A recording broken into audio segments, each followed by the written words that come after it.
नमस्कार, मी समृद्धी Jadhav. Top news मराठीच्या पंचायत या विशेष कार्यक्रमामध्ये आपल्या सगळ्यांचं स्वागत आहे. आज राज्याच्या राजकारणामधला अतिशय महत्त्वाचा दिवस म्हणावा लागेल. कारण आज बारामती आणि राहुरी पोटनिवडणुकीसाठीच्या प्रचाराच्या ज्या तोफा आहेत, त्या थंडावणार आहेत. काल राहुरीमध्ये आणि आज बारामतीमध्ये जोरदार प्रचार झालेला आहे. त्यामुळे एकंदरीतच या ज्या काही पोटनिवडणुका आहेत, दोन्ही सुद्धा खूप अतिशय महत्त्वाच्या जागा आहेत आणि या दोन्ही ठिकाणची राजकीय गणितं नेमकी कशी असणार आहेत, प्रचारामध्ये नेमकं काय-काय घडलंय आणि इथून पुढे मतदानापर्यंतचे जे 2-3 दिवस असणार आहेत, पडद्यामागे नेमकं काय-काय घडणार आहे, या सगळ्याच्या अनुषंगानं आपण बोलणार आहोत. आणि आज पंचायत या विशेष कार्यक्रमामध्ये ज्येष्ठ पत्रकार शैलेंद्र परांजपे सर आपल्या सगळ्यांबरोबर सहभागी झालेले आहेत. सर, तुमचं खूप स्वागत आहे टॉप न्यूज मराठीमध्ये. Thank you.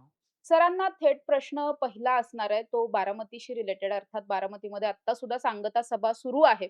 सर, काय वाटतं एकंदरीत जरी तगडा कुणीही उमेदवार नसेल, तरी सुद्धा मुख्यमंत्री, उपमुख्यमंत्री या सगळ्यांना येऊन त्या ठिकाणी आज मोठी सभा घ्यावी लागतीये.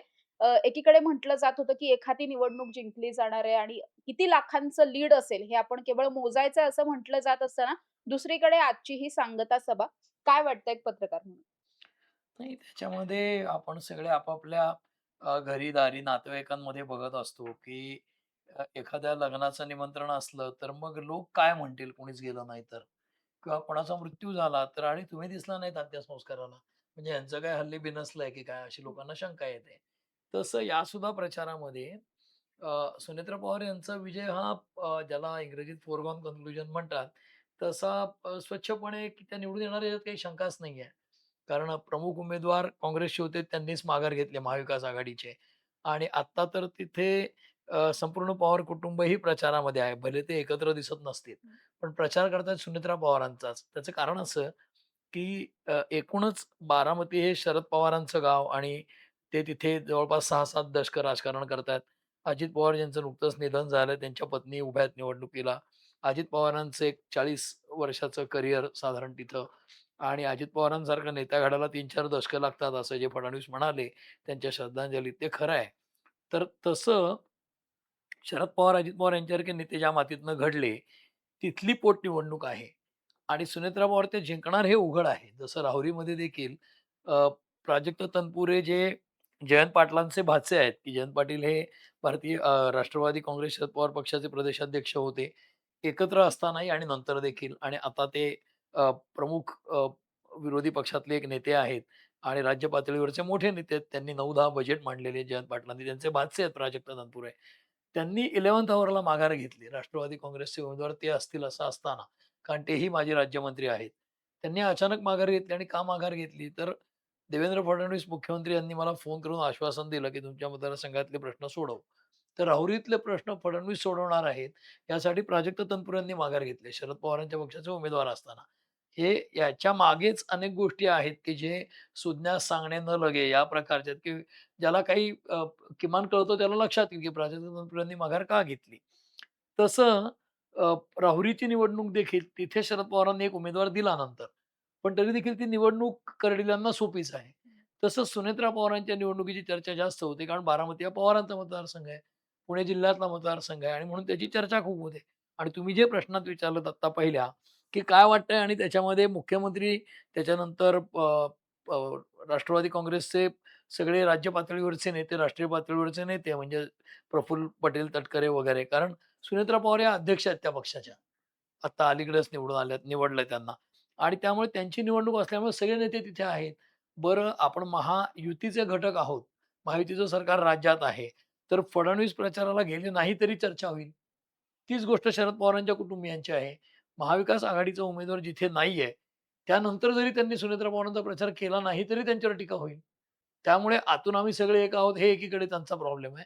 पण उघडपणे ते एकत्र येणार नाहीत कारण त्या चर्चेला पवारांनी स्वतःच विराम दिलाय, की अजित पवारांच्या हयात असताना विलिनीकरणाची चर्चा होती. जी काय होती ती जयंत पाटील आणि अजित पवारांमध्ये. आता तो विषय संपला असं शरद पवार म्हणले.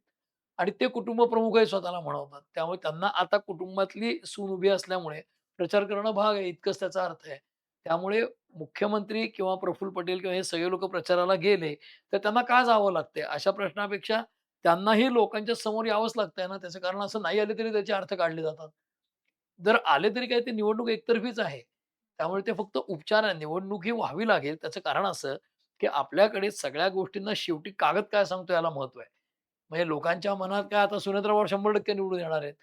पण शरद पवार आणि त्यांचे कुटुंबीय म्हणजे रोहित पवारही प्रचार करतात, सुप्रियाही करत असतील.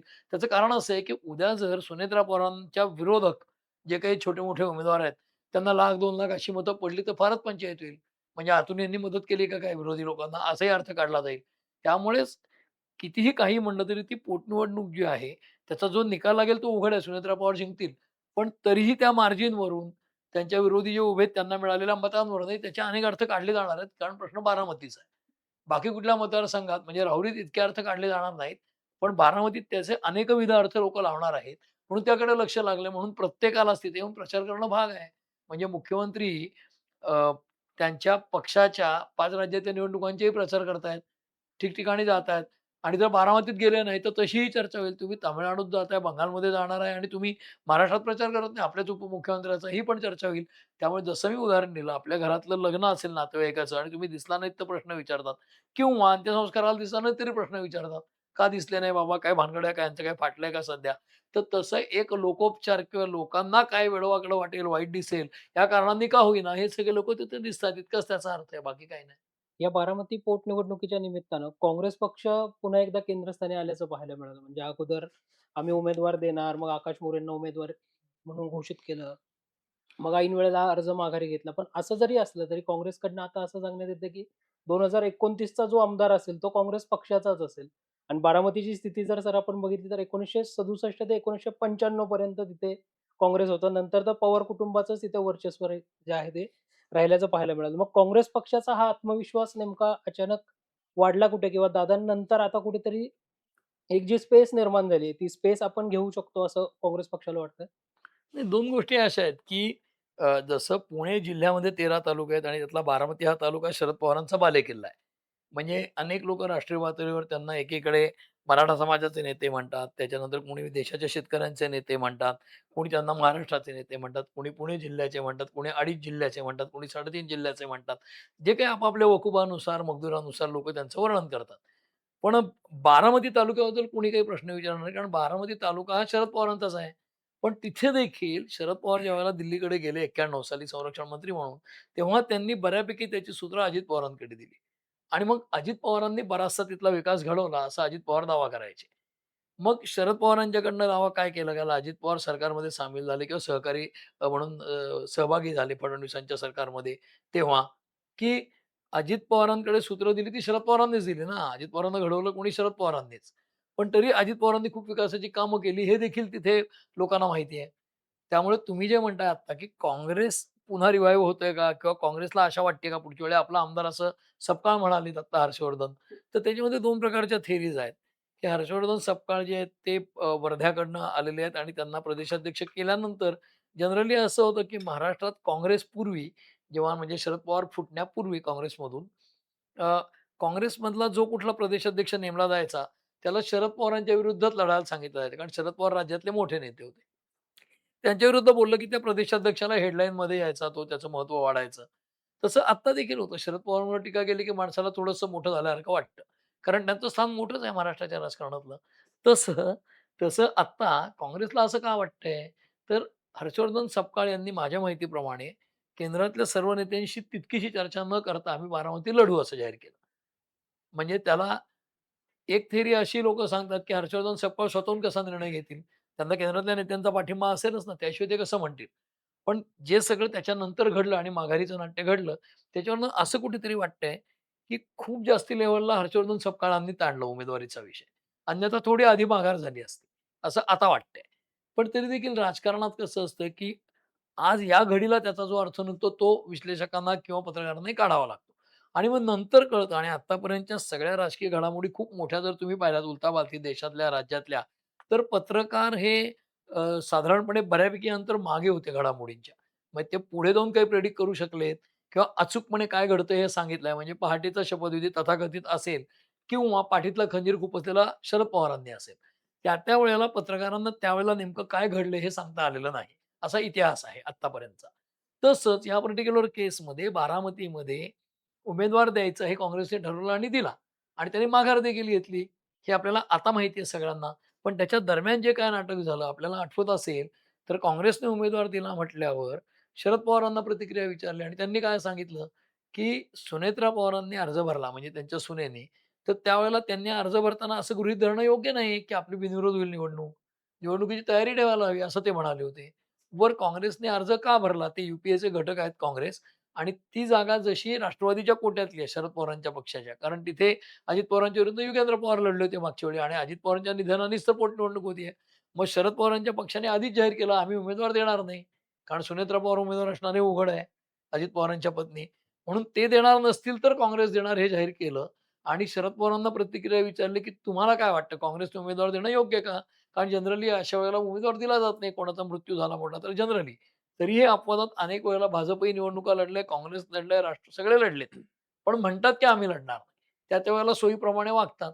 तसंच शरद पवारांनी प्रतिक्रिया काय दिली, की काँग्रेस हा स्वतंत्र पक्ष आहे आणि त्यांचा निर्णय हा लढायचा का नाही, त्यांना मी कसं सांगणार? मग रोहित पवारांना एका वाहिनीच्या इंटरव्ह्यूत विचारलं, की शरद पवार साहेबांनी जर विनंती केली काँग्रेसला तर ते माघार घेतील. ते का नाही सांगत? कारण काही दिवस आधी राज्यसभेच्या निवडणुकीला सुप्रिया सुळे सर्व पक्षाच्या नेत्यांना भेटल्या होत्या जाऊन दिल्लीला सुद्धा. मल्लिकार्जुन खरगेंनाही भेटल्या होत्या. त्याच्यानंतर भाजपच्या लोकांना आवाहन केलं होतं, काँग्रेसच्या लोकांना केलं होतं, शिवसेनेच्या लोकांना आवाहन केलं होतं, की तुम्ही उमेदवार देऊ नका ह्याला राज्यसभेला 6वा किंवा ॲडिशनल म्हणजे मग माझे वडील बिनविरोध निवडून येतील. आणि तशी पवारांची निवडणूक बिनविरोध झाली राज्यसभेची. मग पवारांच्या राज्यसभेसाठी सुप्रिया सुळे सगळीकडे फिरल्या, की माझ्या वडिलांची बिनविरोध करूया. तसं कुटुंब प्रमुख म्हणून शरद पवार का नाही विनंती करत काँग्रेसला मागे घ्या म्हणून? असा प्रश्न रोहित पवारांना विचारला कुठल्यातरी वाहिनीवर. त्यांनी असं सांगितलं, की जे उभे आहेत त्यांनी प्रयत्न करायला नको का? म्हणजे सुनेत्रा पवार किंवा राष्ट्रवादी, अजित पवार पक्ष यांनी प्रयत्न करायला नको का? कारण बातम्या काय येत होत्या, की सुप्रिया सुळे किंवा रोहित पवार यांनी प्रयत्न करण्यापेक्षा प्रफुल्ल पटेल तटकरे यांनी प्रयत्न करावेत दिल्लीत सोनिया गांधींना भेटून, खरगेंना भेटून. त्याच्यानंतर सुनेत्रा पवारांनी प्रयत्न करावेत. पण त्यांच्या तिथे भेटी झाल्या नाहीत अशा बातम्या येत होत्या. याचा अर्थ काँग्रेसच्या पक्षश्रेष्ठींनी तटकरे किंवा प्रफुल्ल पटेल यांना काही विचारलं नाही फारसं. म्हणजे त्यांना काही किंमत दिली नाही अशा प्रकारच्या बातम्या येत होत्या. म्हणून रोहित पवार म्हणाले, की प्रयत्न त्यांनी करायचेत मग आम्ही करू. पण ज्यावेळेला काँग्रेसचा उमेदवार माघार घेणार हे स्पष्ट झालं, ज्या दिवशी त्याची माघारी जाहीर झाली, त्याच्यात काही तास आधी शरद पवारांनी आवाहन केलं, काँग्रेसने माघारी घ्यावी. त्याच्यानंतर सुप्रिया सुळेंनी आवाहन केलं. स्वतः रोहित पवार तर सपकाळांना भेटायला गेले, माघार घ्यावी काँग्रेसने म्हणून. मग तोपर्यंत सुनेत्रा पवारांकडनं काही विनंती नव्हती झाली. त्यांनी फक्त सपकाळांना फोन केला होता एक आणि त्यांच्या वतीने कोण भेटलं होतं, तर मधल्या लेव्हलचे नेते जाऊन भेटले होते. मकरंद पाटील म्हणा किंवा असे लोकं जाऊन सपकाळांना भेटले होते. मग तसं जर असेल, तर आज श्रेय घ्यायचं म्हणून पवार, सुप्रिया सुळे आणि रोहित पवारांनी अचानक विधानं केली का माघारी घ्या म्हणून. तर त्यांच्या कुटुंबाकडनं शरद पवारांच्या राजकारणाचा जो हॉलमार्क आहे किंवा वैशिष्ट्य आहे, संदिग्धतेचं राजकारण. ते कुठलीही गोष्ट क्लिअरली सांगत नाहीत. म्हणजे आज ते कुटुंब एक आहे का वेगळं आहे, हे तुम्हाला कळत नाही. ते काय म्हणतात, सुप्रिया सुळे जाहीर काय म्हणतात, राजकारण वेगळं आणि कुटुंब वेगळं. कुटुंब जरी वेगळं असलं तरी आपल्या वहिनीसाठी मी जाऊन त्यांना माघार घ्यायला विनंती करेन असं त्या आधी नाही म्हणाल्या. ना शरद पवार म्हणाले, ना रोहित पवार म्हणाले. पण माघारी दृष्टीपथात आल्यानंतर त्यांनी जाऊन विनंती केल्यासारखं दाखवलं. रोहित पवारांनी किंवा जाहीर विधान. तर हे कुठेतरी संधी साधूपणाचं त्यांचं राजकारण जे आहे, ते बारामतीच्या पोटनिवडणुकीत पण दिसलं आणि मी कुटुंब प्रमुख आहे म्हटले ते आता, ठीक आहे. आणि सुनेत्रा पवार जे आहेत ते त्यांच्या कुटुंबातलेच असा त्याचा ध्वनीत अर्थ निघतो. पण अजित पवार फुटून सरकारमध्ये सहभागी झाले, त्यावेळेला जे त्यांचे एकमेकांशी विधानं झाली जाहीर परस्पर विरोधी, त्याच्यात ते काय विधानं केली जात होती पवारांच्या बाजूकडून, की अजित पवार यांच्या बाजूला पवार कुटुंबातलं कुणीही नाही. ते आयसोलेट झालेत, एकत्र एकटे पडलेत. आमच्या बाजूला सगळे पवार आहेत आणि त्यांचं कुटुंब एकटं पडलंय.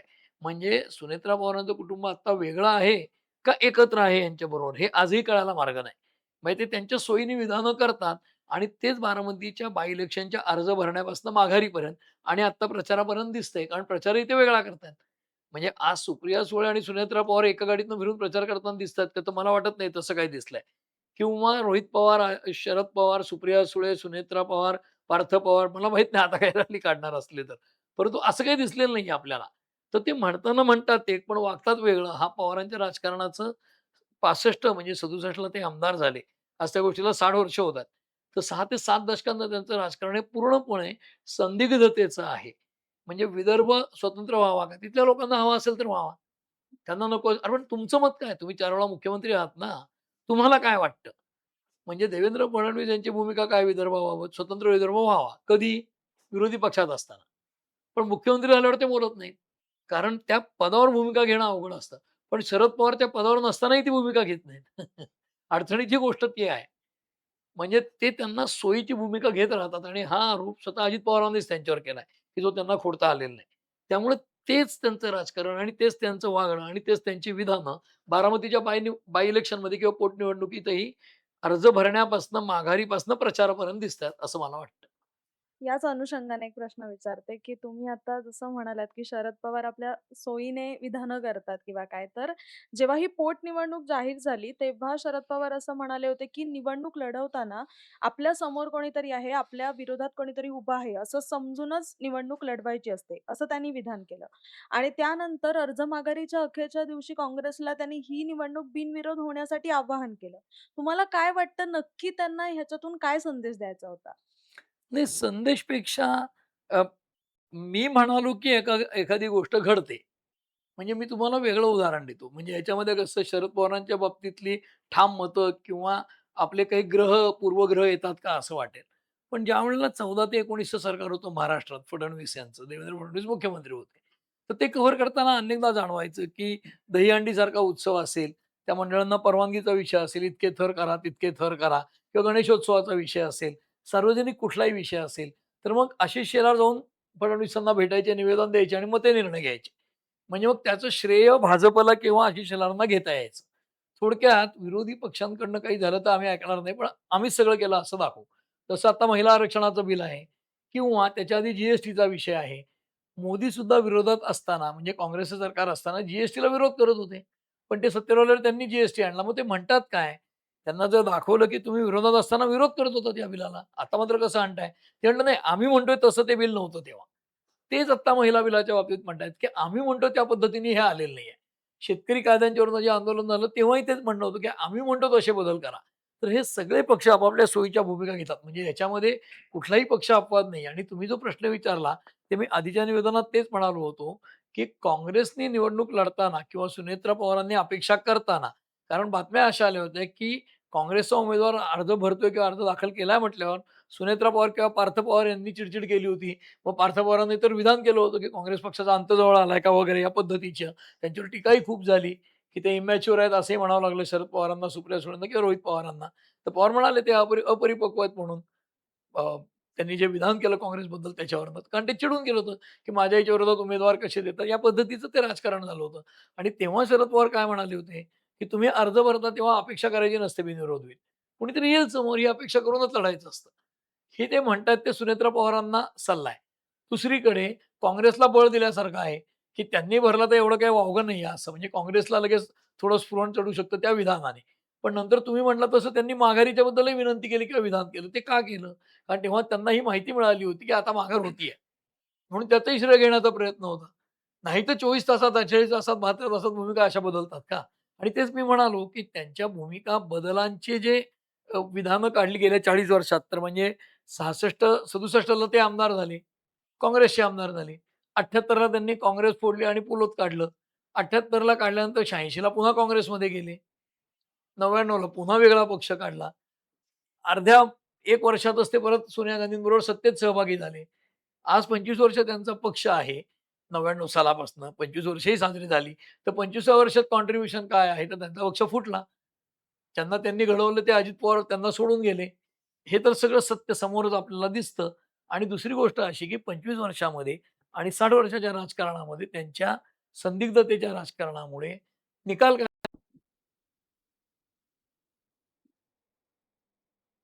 ते म्हणाले, "मी आत्तापर्यंत उभं राहून शपथ घेतली, पण आज पहिल्यांदाच व्हीलचेअरवर घ्यायला लागते, ही अवस्था आली आहे."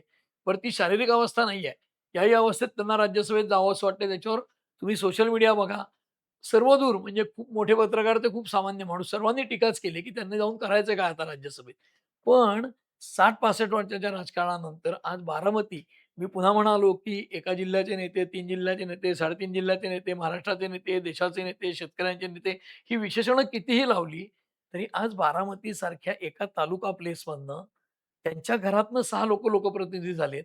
पण त्यांच्या तालुक्यातनं त्यांच्या फॅमिलीत नसलेला एकही माणूस त्यांनी स्वतः आमदार केलेला नाही बारामतीचा किंवा खासदार केलेला नाही किंवा एम-एल-सी तिथला केलेला नाहीये आजूबाजूचा.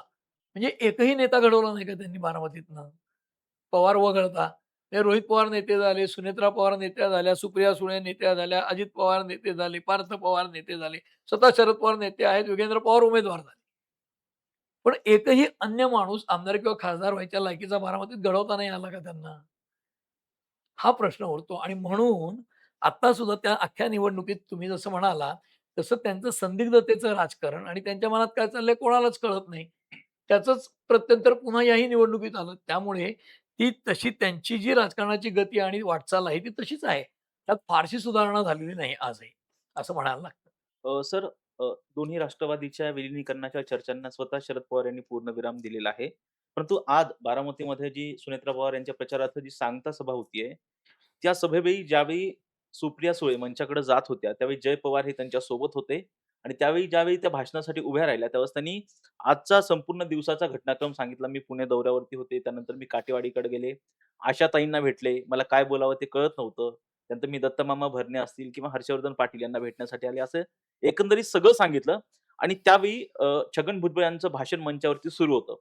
त्यावेळी छगन भुजबळ यांनी त्यांचं मंचावरती स्वागत केलं आणि ज्यावेळेस सुप्रिया सुळे ह्या भाषणासाठी उभ्या राहिल्या, त्यानंतर त्यांनी "मी बारामतीची लोकप्रतिनिधी आहे, त्यामुळे मी इथे आलेल्या सर्वांचं स्वागत करते" असं विधान केलेलं आहे. सुप्रिया सुळे यांना काय सुचवायचंय? दोन्ही राष्ट्रवादीमध्ये अजूनही कलह कायम आहेत का? की त्यांना थेटपणे जे अजित पवारांच्या राष्ट्रवादीचे नेते आहेत, त्यांना काही इशारा द्यायचा आहे? नाही, मला असं वाटतं, की त्याच्यामध्ये आज त्यांनी सभेत येणं आणि भाषण करणं, तर त्याच्यात अजून त्यांना नंतर पत्रकारांनी विचारलाय का हा प्रश्न हे मला माहीत नाहीये. परंतु त्यांना जर प्रश्न विचारला तर त्या उत्तर काय देतील? ते पूर्वी दिलंय, कुटुंब वेगळं आणि राजकारण वेगळं. आता राजकारण वेगळं हे त्या म्हणतायत. त्यांच्या पक्षामध्ये जसं मी म्हणालो, की उद्धव ठाकरेंचा पक्ष असेल, एकनाथ शिंदेचा पक्ष असेल, त्याच्यानंतर शरद पवारांचा पक्ष असेल, हे एक प्रकारच्या प्रायव्हेट लिमिटेड कंपन्या आहेत. तुम्ही मला सांगा, आत्ताच्या विधानसभेच्या सत्रामध्ये अंतिम आठवडा प्रस्ताव हे संविधानिकदृष्ट्या एक महत्त्वाचं हत्यार असतं, सरकारला धारेवर धरण्याचं. म्हणजे विरोधकांचा हक्काचा प्रस्ताव असतो अंतिम आठवड्याचा. तो मांडताना त्यांनी राज्यातले बहुतांश प्रश्नांचा उहापोह करणं अपेक्षित असतं. तसं तो ठराव लेखी दिला जातो. त्याचं उत्तर सरकारकडनं येतं आणि मग आता काही शंका नाही म्हणजे राज्यातले सगळे प्रश्न मांडून झालेत. कारण विधानसभा सेशन जे होतं ते कायदे करण्यासाठी आणि त्यात लोकांच्या प्रश्नांची तड लागण्यासाठी. मग अंतिम आठवडा प्रस्तावावरचं भाषण जनरली विरोधी पक्षनेता मांडतो किंवा एखादा ज्येष्ठ नेता मांडतो. यावेळेला विरोधी पक्ष इतका कमकुवत आहे आणि त्यांच्यातल्या अनेकांना मंत्री व्हायची आस लागलेली आहे. म्हणजे त्याच्या चर्चा रोज माध्यमातून येत असतात. म्हणूनच अंतिम आठवडा प्रस्ताव मांडला कोणी तर रोहित पवारांनी. अख्ख्या लेखी प्रस्तावात जो विषय नव्हता तो अजित पवारांच्या अपघाताचा. तो त्यांनी घेतला आणि अख्खं भाषण अजित पवारांच्या अपघातावर केलं, की तो घातपात आहे अशा आशयाने. बरं त्याला गृहमंत्री आणि मुख्यमंत्री असलेल्या फडणवीसांनी व्यवस्थित उत्तर दिलं. ते उत्तर दिल्यावर विधानसभेत त्यांना फारसं काही बोलता आलं नाही रोहित पवारांना. म्हणजे कर्नाटकमध्ये जाऊन झिरो एफ-आय-आर दाखल केला. तो तुम्ही काँग्रेसच्या सांगण्यामुळे केला की काय अशी शंका उपस्थित केली फडणवीसांनी आणि ते म्हणाले, "मी आरोप करत नाही राहुल गांधींच्या सांगण्याने तुम्ही केलात." पण ठीक आहे, तो तुमचा प्रश्न आहे. त्याच्यावर रोहित पवारांना उठून एवढंच सांगायला लागलं, की "मी राहुल गांधींच्या सांगण्यामुळे कर्नाटकला केलेलं नाहीये झिरो एफ-आय-आर." आता हा झिरो एफ-आय-आर त्याची पद्धत हे जे सगळं आहे, तर रोहित पवार, त्याच्यानंतर सत्ताधारी पक्ष आणि राजकारणातले अनेक लोक ज्यांना या गोष्टींची माहिती आहे किंवा कायद्याचं ज्यांना ज्ञान आहे, त्यांना माहिती आहे, की झिरो एफ-आय-आर जर दाखल करून नाही घेतला, तर तुम्हाला कोर्टात जाता येतं ना. वेगळ्या राज्यात जायची गरज नाही. ते सुशांत सिंग राजपूतांच्या वडिलांचं उदाहरण देत आहेत, की त्यांनी कसा बिहारमध्ये केला. पण सुशांत सिंग राजपूतचा मृत्यू इथे झाला आणि त्याचे वडील तिकडे होते ना. अजित पवारांच्या केसमध्ये त्यांचं कर्नाटकला कोणीच नाहीये. तर कर्नाटकमध्ये जाऊन झिरो एफ-आय-आर केला ठीक आहे, करायला लोकशाहीत जो अधिकार आहे ते करावा. पण इथे कोर्टात जाऊन झिरो एफ-आय-आर करायची ऑर्डर त्यांना घेता आली असती. ती कोर्टात कदाचित टिकलं नसतं म्हणून ते गेले नसावेत. माहीत नाही आपल्याला. त्यामुळे सुप्रिया सुळे आज स्टेजवर आल्या आणि त्यांनी भाषण केलं प्रचाराचं. तर मगाशी मी म्हणालो, तसं सगळे पॉवर एक आहोत हे दाखवायचा कदाचित प्रयत्न असेल. दुसरीकडं, अरे बापरे! दोन्ही पक्ष एकत्र येतात की काय असंही वाटू शकतं ना. तर आत्ता प्रफुल्ल पटेलांचं भाषण चालू होतं. आपण बसलो बोलाल तेव्हा. त्यानंतर फडणवीसांचंही भाषण व्हायचं असेल मला वाटतं. तर त्यातनं कदाचित इंडिकेशन मिळेल काय होतं नाही. पण मला जितकं माहिती आहे आणि मला जो काही राजकारण कव्हर करतानाचा अभ्यास आहे त्याच्यावरनं आज मितीला राज्यातल्या दोन्ही राष्ट्रवादी किंवा राज्यातल्या दोन्ही शिवसेना एकत्र येऊ देणं हे भारतीय जनता पक्षाला परवडणार नाही. आणि त्याचं साधं कारण असं, की उद्धव ठाकरे जसं मेजॉरिटी असून शिवसेना भाजपची, काँग्रेसकडे गेले, राष्ट्रवादीकडे गेले आणि उद्धव ठाकरे मुख्यमंत्री झाले आणि तो प्रयोग काय होता?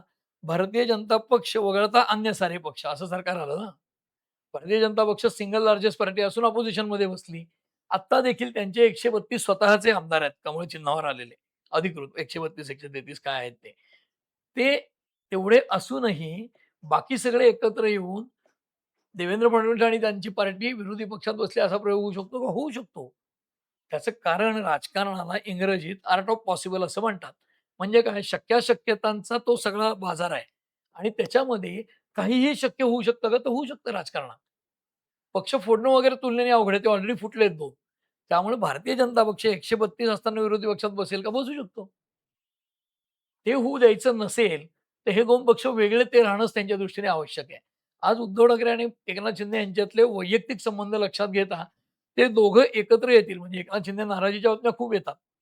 कधीतरी उद्धव ठाकरे आणि फडणवीस यांच्यात काहीतरी वर चाललंय अशाही बातम्या येतात. पण एकनाथ शिंदे, उद्धव ठाकरे एकत्र येतील याची शक्यता आता खूप कमी वाटते. तुलनेने राष्ट्रवादी एकत्र येऊ शकतात का? तर कदाचित येऊ शकतील असं वाटायला लागलंय आत्ता. पण लगेच येतील का? तर मला वाटत नाही येतील असं. त्याचं कारण असं, की सुनेत्रा पवार ह्या घाईघाईने ज्या उपमुख्यमंत्री झाल्या आणि त्याच्यावर जी नाराजी ज्या प्रकारची राष्ट्रवादीकडनं व्यक्त होत होती आणि स्वतः शरद पवारांनी विलिनीकरणाचा प्रश्न आता संपलाय. अजित पवारांच्या पातळीवर तो होता, ते गेल्यामुळे तो संपलाय असं म्हटलंय. याचा अर्थ कदाचित पवारांची खात्री पटली असेल विलिनीकरण आता शक्य नाही किंवा पवार नेहमी जसं संदिग्ध बोलतात, तसं कदाचित ते होणार असेल म्हणून तसं म्हणले असतील. आता शक्यता नाही.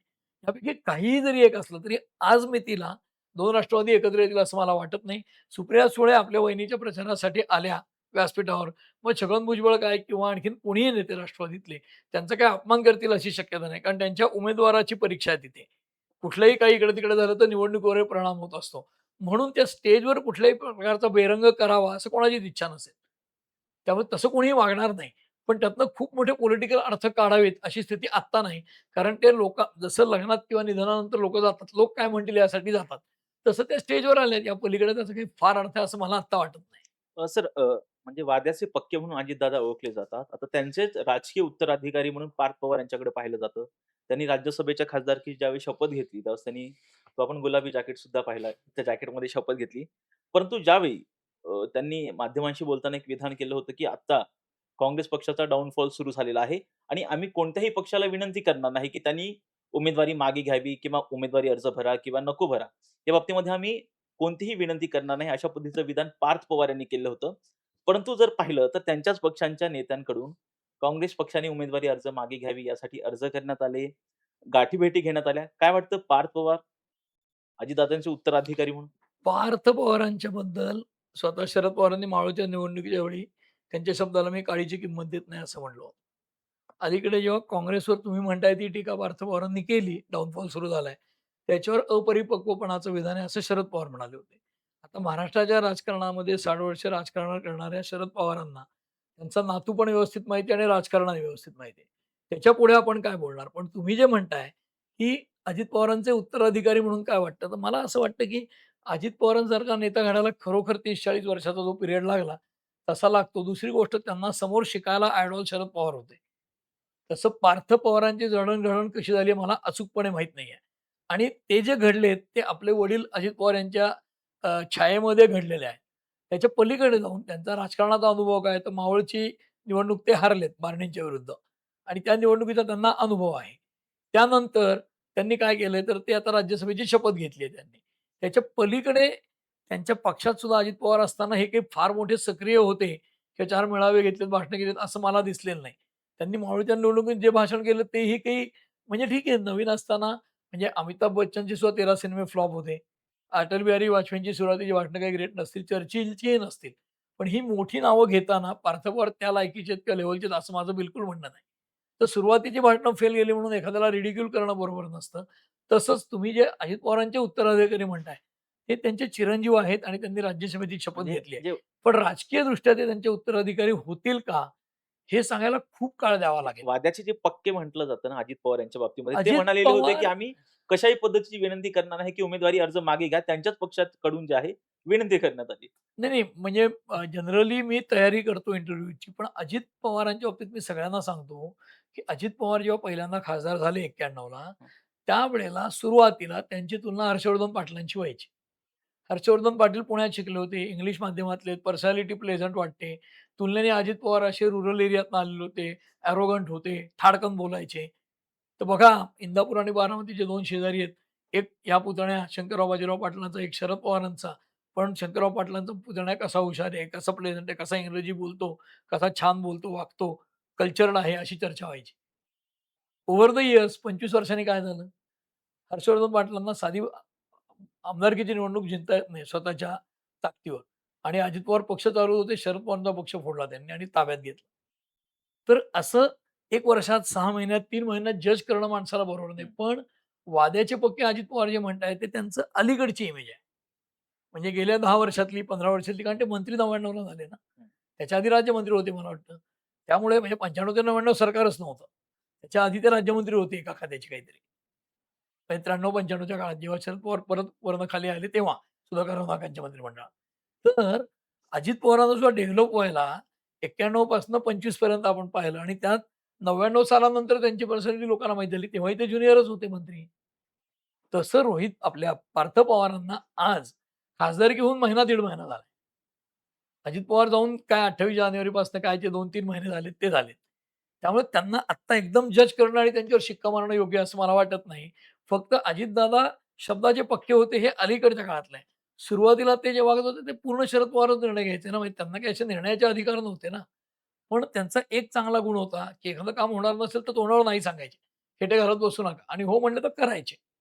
म्हणून ती त्यांची प्रतिमा झाली होती. शब्दाचे पक्के अशी. त्याबद्दल काहीही प्रॉब्लेम नाही. तीच अपेक्षा आत्ता त्यांच्या चिरंजीवांकडनं करणं कारण राज्यसभा खासदारला अधिकार असे काय असतात? आणि तुम्ही जे विधान साईट करताय, की आम्ही काँग्रेसला विनंती करणार नाही, कोणालाही मागे घ्या. तर ते त्यांच्या आईच्या विरुद्ध उमेदवार दिला या त्राग्यातनं ते बोललेत.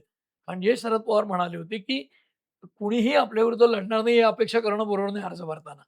तेच त्यांचं झालं होतं. त्यांनी असं गृहीत धरलं होतं, की आपल्याविरुद्ध कोणी अर्जच भरणार नाही. हे बरोबर नाहीच आहे अपेक्षा. शेवटी काय झालं, ती निवडणूक एकतर्फीच होणार आहे माहिती आहे. पण त्या क्षणी रिएक्ट व्हायचं नसतं राजकारणात इतक्या लगेच, हे त्यांना माहीत नव्हतं. ते नवीन आहेत म्हणून कदाचित झालं असेल. म्हणजे मी त्यांना नवीन आहे असं म्हणत नाही, पण तुलनेने त्यांना काही काळ द्यायला हवा त्यांच्याबद्दल जजमेंटल होण्यापूर्वी. म्हणजे राज्यसभा एम-पी म्हणून सुद्धा थोडं त्यांना काम तर करू द्या. भाषणही अजून त्यांचं मेडन झालंय की नाही माहीत नाही. मेडन स्पीच म्हणतात त्याला पहिलं भाषण. तसं मावळमध्ये पहिलं भाषण झालं ते अजिबात इम्प्रेसिव्ह नव्हतं. पण म्हणून त्यांना भाषण करताच येणार नाही असं नाही. म्हणजे अजित पवारांना सेन्स ऑफ ह्युमर किंवा विनोदबुद्धी आहे किंवा विनोदबुद्धी असलेलं भाषण करता येतं, याचा त्यांना स्वतःला शोध त्यांच्या करिअरचे 20-22 वर्ष झाल्यावर लागला.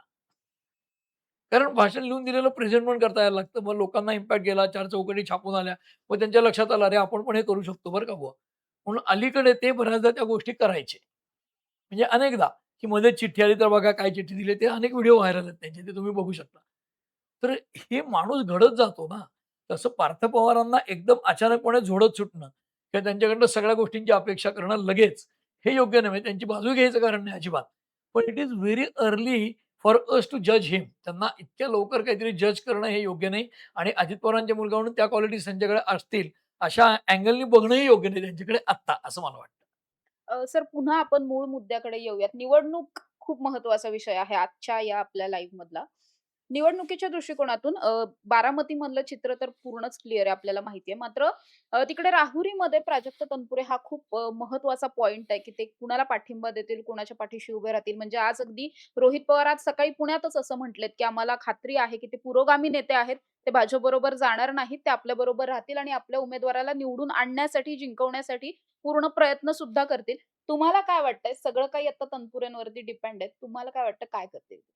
राष्ट्रवादी काँग्रेस शरद पवार पक्षाचे मुख्य नेते आहेत शरद पवार. आता आपल्याला माहिती आहे, की मी जसं म्हणालो प्रायव्हेट लिमिटेड कंपनीसारखा पक्ष चालवला जातो. तो काय शिवसेना काय किंवा एकनाथ शिंदेचाही पक्ष. त्याच्यामध्ये जर शरद पवारांच्या नंतर सुप्रिया सुळे आणि नंतर रोहित पवार ही हायरार्की असेल. गेले 4 महिने तुम्ही टीव्हीवर राष्ट्रवादीकडनं कोण येतंय सर्वाधिक? तर रोहित पवार येतायत.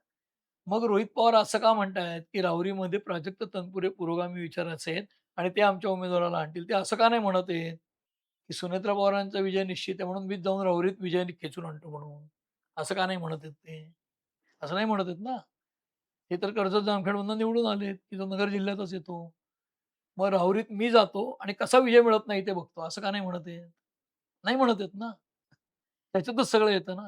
म्हणजे त्यांनाही जर प्राजक्त तनपुरांवर अवलंबून राहावं लागत असेल, तर अजित पवार असते तर तसं नसतं झालं त्यांच्या पक्षाचे प्रमुख. अजित पवार गेले असते तिथे प्रचाराला आणि म्हणले असते, "कसा पडतो बघतो माझा उमेदवार." तर ते ते उत्तराधिकारी व्हायला बघतात अजित पवारांचे, पण त्यांच्या मर्यादा ते स्पष्ट करतात. कारण ते म्हणतायत, की प्राजक्ता तनपुरे यांच्याबद्दल मला खात्री आहे आणि ते जाणार नाहीत इतर पक्षात. म्हणजे ते असं नाही म्हणत आहेत, की प्राजक्ता तनपुरेंना निवडणुकीमधनं माघार घेऊ देणार नाही आणि अर्ज त्यांचाच भरला जाईल, हे नाही त्यांनी बघितलं. माघार घेतलीच ना प्राजक्ता तनपुरांनी. तेव्हा रोहित पवारांनी काय केलं? शरद पवार काही करू शकले नाही. तर रोहित पवार काय करणार? आणि म्हणून ते आज काय म्हणतायत, प्राजक्ता तनपुरांविषयी मला खात्री आहे ते कुठे जाणार नाही आणि ते आमच्या उमेदवाराला निवडून आणतील. कशी खात्री देणार? जर देवेंद्र फडणवीसांच्या फोनवरनं तनपुरे माघार घेत असतील, तर ते रोहित पवारांच्या पुण्यात दिलेल्या बाईटवरनं आपला उमेदवार निवडून आणतील का?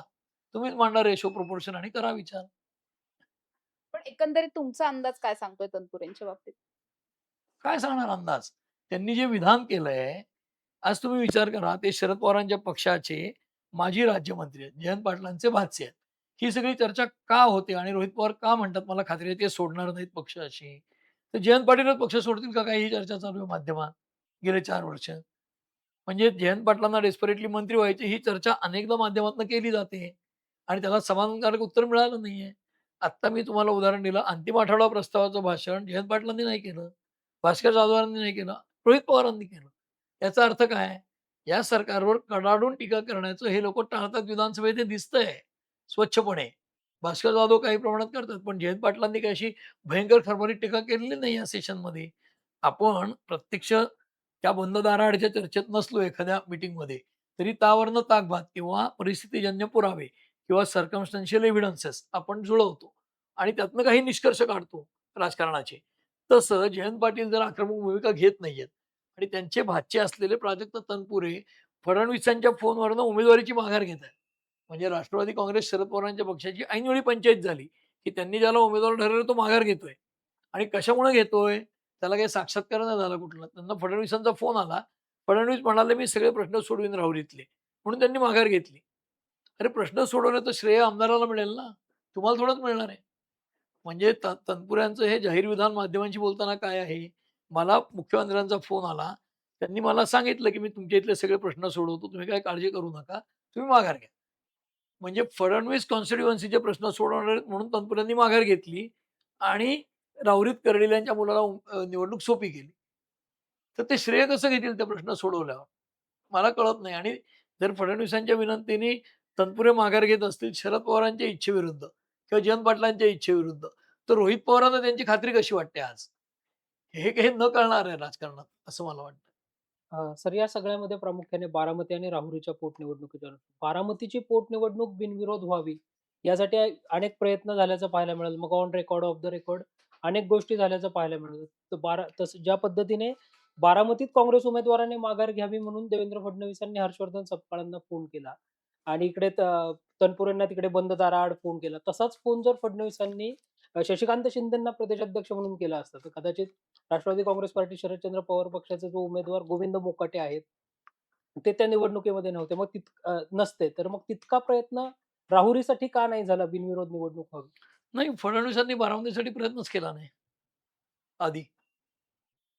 आधी केलाच नाही. त्यांनी शेवटी फोन केला सपकाळांना आणि एक पब्लिक स्टेटमेंट आधी दिलं होतं, मीडियाला बाईट दिला होता, की गुड सेन्स विल प्रिव्हेल म्हणजे यांना शहाणपण सुचेल आणि ते माघार घेतील अशा आशयाचं. आणि सपकाळांना जे त्यांनी नंतर अपील केलं ते शेवटी केलं. तेव्हा जवळपास म्हणजे शरद पवारांनी श्रेय घेण्यासाठी जसं शरद पवार, सुप्रिया सुळे, रोहित पवारांनी केलं. रोहित पवार जाऊन भेटले सपकाळांना. त्या स्टेजला फडणवीसांनी फोन केलाय, की आता माघार होतीये म्हटल्यावर. कारण ते मुख्यमंत्री आहेत, सपकाळ प्रदेशाध्यक्ष आहेत.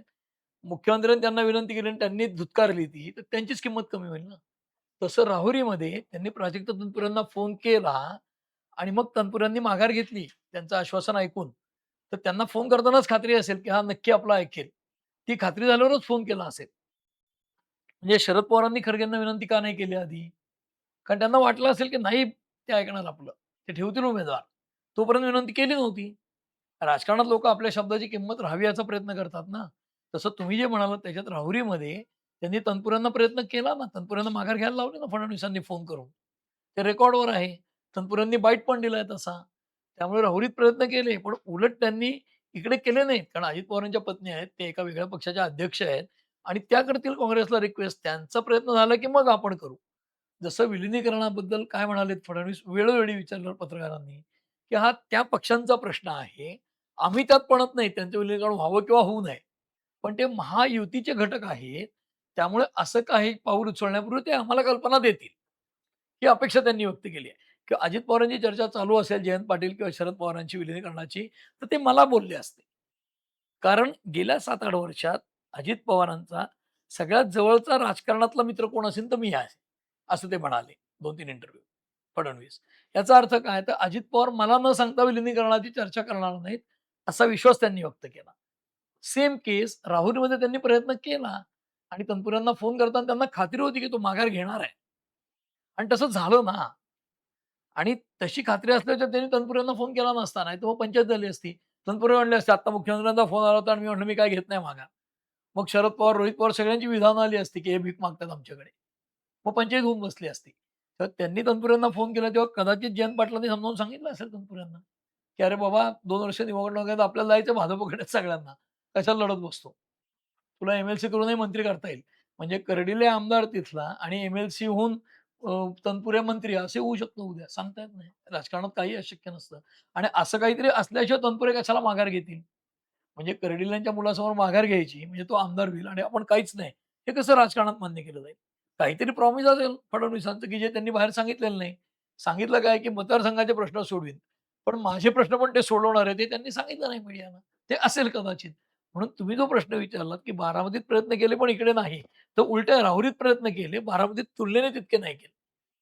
कशी म्हणजे एकतर्फी निवडणूक होईल वाटते राहुरीची का काही ट्विस्ट वगैरे येईल? कारण गोविंद मोकाटे हे कट्टर विरोधक आहेत. मी राहुरीत फिरलेलो नाहीये हां. तितक्या प्रमाणात.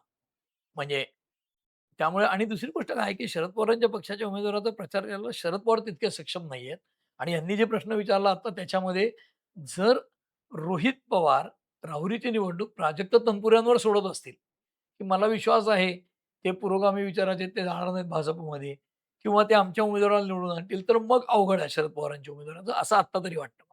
एकहाती होईल सगळी. माहीत नाही मला कारण मी फिरलेलो नाहीये तिथे. कारण असं आहे, की डिटेल तुम्ही जाऊन एखादा सर्व्हे केलात, अभ्यास केलात, तिथल्या लोकांचा कौल घेतलात, कानोसा घेतलात, तर कळू शकतं फील्डवर जाऊन. पण ओव्हरऑल या दोन्ही बाय इलेक्शन जे आहेत त्या एकतर्फी होतील असाच साधारण अंदाज आहे. सुनेत्रा पवारांची जास्त एकतर्फी होईल, यांच्या तुलनेने कमी एकतर्फी होईल. ते माहीत नाही मला तिथे फिरलेलो नाही मी. नक्कीच सर तुम्ही या टॉप न्यूज मराठीच्या विशेष कार्यक्रमामध्ये पंचायतमध्ये तुम्ही सहभागी झालात.